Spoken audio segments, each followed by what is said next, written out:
Hello everyone, welcome to my YouTube channel. I am again in front of you with the lecture of class 7th. In the lecture of class 7th, today I will start a new chapter, that is a congruence of triangle. So I will start the chapter number 7, that is congruence of the triangle. What is this congruence of this triangle? First of all, I will tell you what is congruent. If I have two objects, that object with the same size and shapes are said to be congruent. For example, I have two objects like these biscuits. Okay, we have the same shape and same size of this biscuit.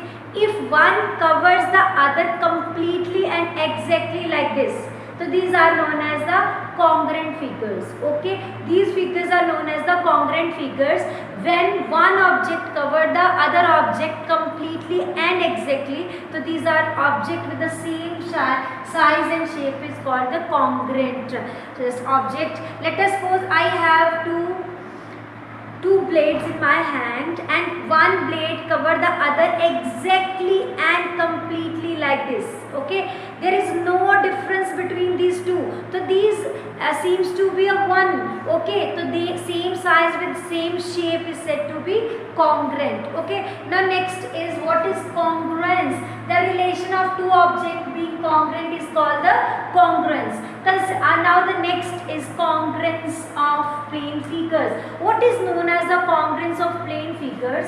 In which we have two figures and one overlap the other exactly and completely. That is known as the congruent of that plane figures. F1, this is the sign of congruency, F1 congruent to F2. Now congruence among line segment. Yes, the two line segment. Also we have two line segment. First is AB and second is CD.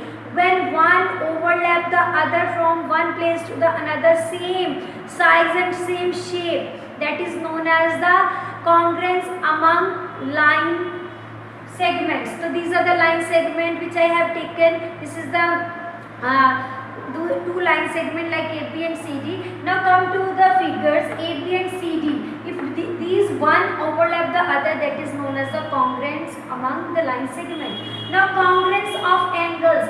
When one angle is equals to the second angle or it is also equals to the third, when the measurement of these angles are same, then we can say that angle ABC is congruent to angle PQR, or the measurement, congruence means measurement of angle ABC is equals to the measurement of PQR. Okay, now come to the main topic, that is congruence of the triangle. When there are two triangles and one overlap exactly and completely the other triangle, so we can say that these two triangles are congruent. If two triangles are congruent, each side and each angles, their corresponding angles and corresponding sides are equal. For example, here AB is equals to PQ. If I take these 2 points, so it is compulsory to take these 2 points. Okay, AB equals to PQ, BC equals to QR and AC equals to PR like this. Okay, now if angle A is equals to angle P, angle B is equals to angle Q and angle C is equals to angle R. Means congruency of triangle means each side and each angles will be equal. Both triangle overlap each other. Both are of same size and same shape. Okay. Now come to the exercise. I have write down the first 3 questions of 7.1 exercise. Complete the following statement. In the first question, you have to complete the following statement. Two line segments are congruent if two line segments are congruent if they both have the same length. So I will write if they have same length, right? So this is the first line segment. Next is among two congruent angle. If one is a measure of 70 degree, the measure of other angle is.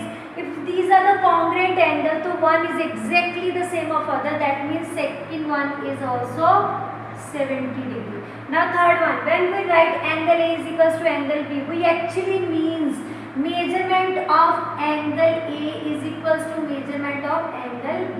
Okay, now second question, give 2 real life example of congruent shapes. So I have given to you the example of these biscuits and the example of these blades. Okay, so these are the real life examples. So I will take blades and biscuits. So you can take any two examples of your real life example from surrounding, for your surrounding. So I will write it biscuits and blades. You can write any other names.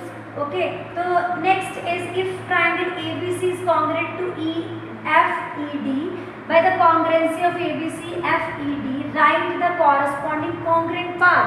If two triangles are congruent, their corresponding sides and angles are equal. So corresponding parts are corresponding congruent parts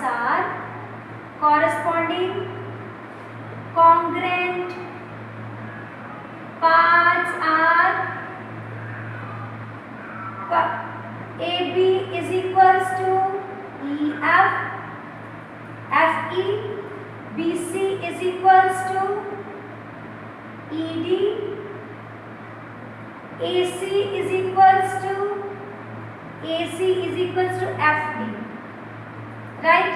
And angle A is equals to angle F, angle B equals to angle E, and angle C is equals to angle D. So these are the corresponding sides and corresponding angles. Both are equals to each other. Corresponding means AB is equals to EF, BC is equals to ED, and AC is equals to FD. Similarly, we will take the angles. Now come to the last question. Last question of 7.1 exercise, in which DEF congruent to BCA. You will write the parts of BCA that correspond to angle E. So in corresponding to angle E, there is angle C of this BCA, and if EF is there, EF, the corresponding part is CA, that is CA, and if corresponding part of F is equals to angle A, and the corresponding part of DF, first and last, the first and last is BA. So this is the way to take the corresponding part exactly in front of that one.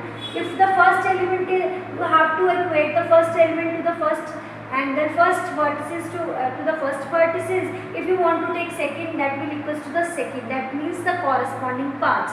If you want to take third, that will equals to the third part. So this is the way to do the congruent triangles. Do the practice of this type of question. See the all around you, what are the real life examples are there of congruent shapes and size, and do the practice of this exercise.